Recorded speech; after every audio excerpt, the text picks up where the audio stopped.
Vivemos em um mundo onde a onda de terror e desastres tentam roubar a nossa paz, onde o mal sempre está tentando prevalecer. Mas vemos pela palavra de Deus desde o Antigo Testamento que o cuidado de Deus para com aqueles que o temem e o buscam é muito real e permanente. Fique atento a mais um programa Encontro com a Palavra. Aqui apresentamos a palavra de Deus como resposta a todas as mais difíceis questões da vida. Agora com você, Pastor Edson Bruno.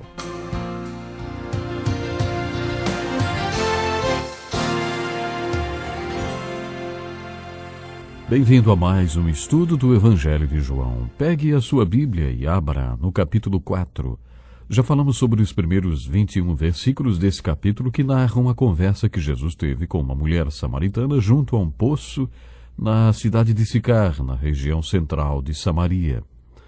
Encontramos semelhanças entre a conversa que Jesus teve com esta mulher e a que ele teve com Nicodemos. Apesar desses dois diálogos terem uma linguagem diferente, a essência de suas mensagens é a mesma. No capítulo 3 do Evangelho de João, Jesus disse àquele destacado rabino de Jerusalém que ele precisava nascer de novo. No capítulo 4, Jesus está falando com uma mulher samaritana que provavelmente não tinha frequentado nenhuma escola. Ele não usa o termo nascer de novo, mas fala sobre sede e sobre água viva. Ela estava sedenta de várias coisas e sabia muito bem o que significava realmente ter sede. Ela entendeu o conceito apresentado por Jesus de uma água que poderia saciar a sua sede, o conceito da água viva, que podia saciar a mais profunda carência de sua vida. Depois deste diálogo registrado nos primeiros 26 versículos desse capítulo, vamos explorar mais um pouco o texto que vai do versículo 27 até o final do capítulo e vamos observar quais foram os comentários de Jesus a respeito dessa conversa e também qual foi a reação dos apóstolos. Acompanhe atentamente a leitura do texto que vai do versículo 27 até o 42. Diz assim: Naquele momento, seus discípulos voltaram e ficaram surpresos ao encontrá-lo conversando com uma mulher. Mas ninguém perguntou: que queres saber? Ou por que estás conversando com ela? Então, deixando o seu cântaro, a mulher voltou à cidade e disse ao povo: Venham ver um homem que me disse tudo o que tenho feito. Será que ele não é o Cristo? Então saíram da cidade e foram para onde ele estava. Enquanto isso, os discípulos insistiam com ele: Mestre, come alguma coisa. Mas ele lhes disse: Tenho algo para comer que vocês não conhecem.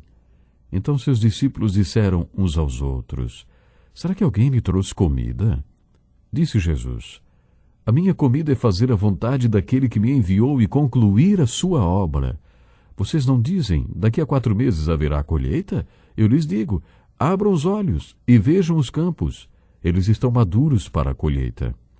Aquele que colhe já recebe o seu salário e colhe fruto para a vida eterna, de forma que se alegram juntos o que semeia e o que colhe. Assim é verdadeiro ditado: um semeia e outro colhe. E os enviei para colherem o que vocês não cultivaram. Outros realizaram o trabalho árduo e vocês vieram a usufruir do trabalho deles. Muitos samaritanos daquela cidade creram nele por causa do seguinte testemunho dado pela mulher: Ele me disse tudo o que tenho feito. Assim, quando se aproximaram dele, os samaritanos insistiram em que ficasse com eles, e ele ficou 2 dias. E por causa da sua palavra, muitos outros creram e disseram à mulher: Agora cremos não somente por causa do que você disse, pois nós mesmos o ouvimos e sabemos que este é realmente o Salvador do mundo. Esta é uma linda história que nos mostra como Jesus conduziu uma mulher a 2 experiências que acredito sejam as mais importantes da nossa vida: nascer de novo e ser um veículo ou um agente para que outras pessoas nasçam de novo. Quando os discípulos retornaram das compras na cidade, se surpreenderam ao encontrar Jesus falando com uma mulher. principalmente porque ela era uma mulher samaritana, mas ninguém se atreveu a lhe perguntar: por que estás conversando com ela? Nessas duas situações, tanto no encontro que Jesus teve com Nicodemos, como com aquela mulher samaritana, ele teve perfeito discernimento. Observe o discernimento dos apóstolos e o de Jesus.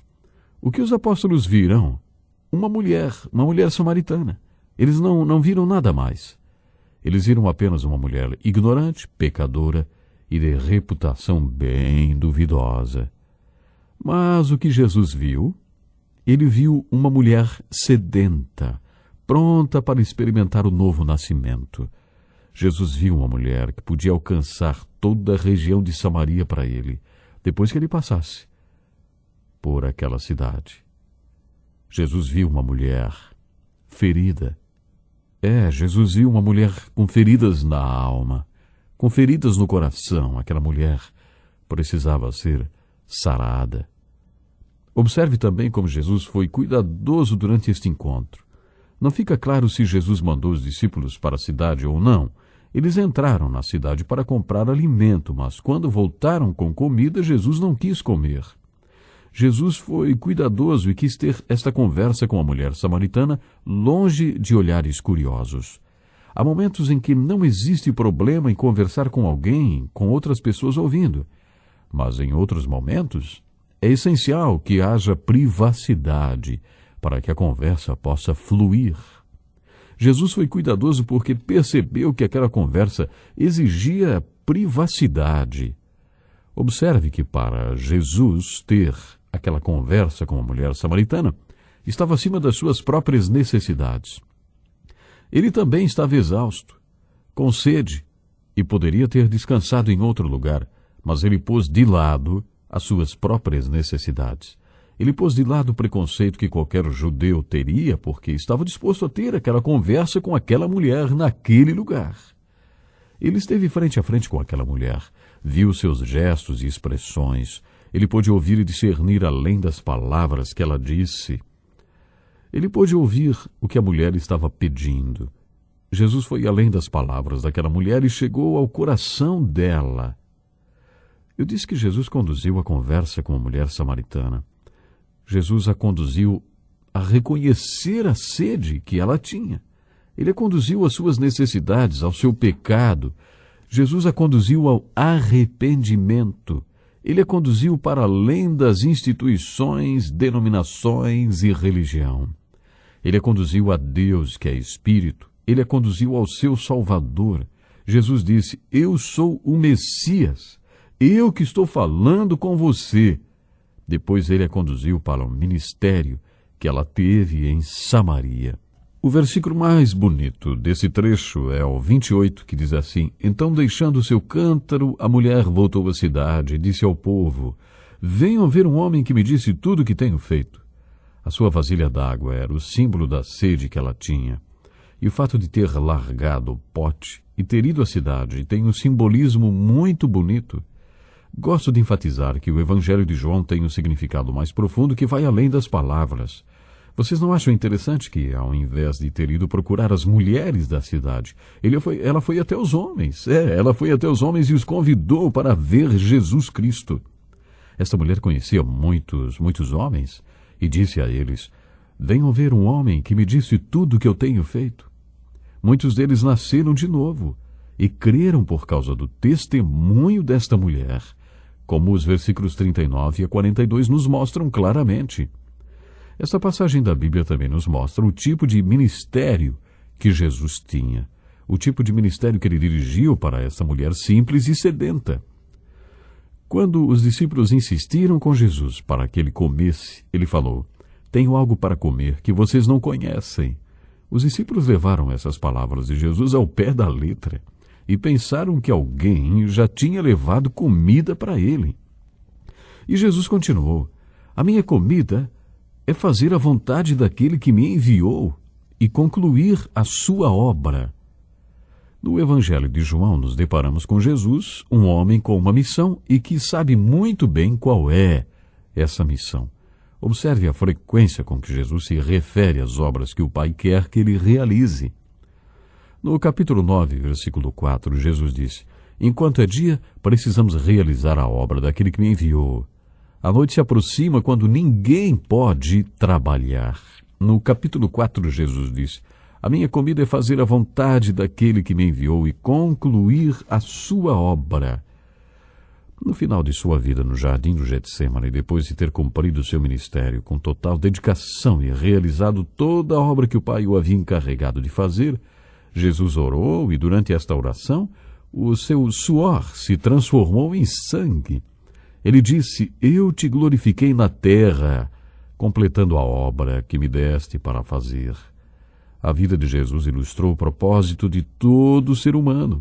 Ele nos deixou o exemplo de comprometimento com a obra que o Pai lhe havia confiado. Jesus viveu de maneira perfeita em todos os sentidos, e no final da vida ele pôde dizer: eu te glorifiquei na terra, completando a obra que me deste para fazer. João capítulo 19, versículo 30, registra as últimas palavras de Jesus na cruz, quando com um grito ele exclamou: está consumado. Com isso, Jesus curvou a cabeça e entregou o Espírito. O missionário Jim Elliot foi morto pelos índios Auca, ao lado de outros missionários, no Equador. Quando seu corpo foi encontrado, também encontraram em seu diário algo que se lia assim: quando chegar o dia planejado por Deus para sua morte, cuide que não lhe resta mais nada a fazer além de morrer. Se vivermos da maneira como temos de viver, da maneira como o Senhor Jesus viveu, não teremos aquele sentimento de obra inacabada quando chegarmos ao final da vida. Vamos ter certeza de que cumprimos a tarefa completamente. Tudo que nos restará para fazer então será morrer, e poderemos dizer como Jesus disse: eu te glorifiquei na terra, completando a obra que me deste para fazer. Pai, nas tuas mãos entrego o meu espírito. Estas palavras de Jesus servem de desafio para nós. É assim que devemos acabar cada um dos nossos dias, cumprindo toda a obra que nosso Pai e Salvador nos incumbiu de realizar, como plano de sua vontade para a nossa vida. No próximo programa vamos explorar mais um pouco os efeitos dessa conversa que Jesus teve com a mulher samaritana. Jesus nos deixou ensinos tremendos sobre evangelismo e sobre o ministério para o qual fomos chamados como discípulos seus, o ministério de fazer discípulos. É isso que veremos nos últimos versículos do capítulo 4 do Evangelho de João. Então Deus lhe abençoe e até o próximo programa.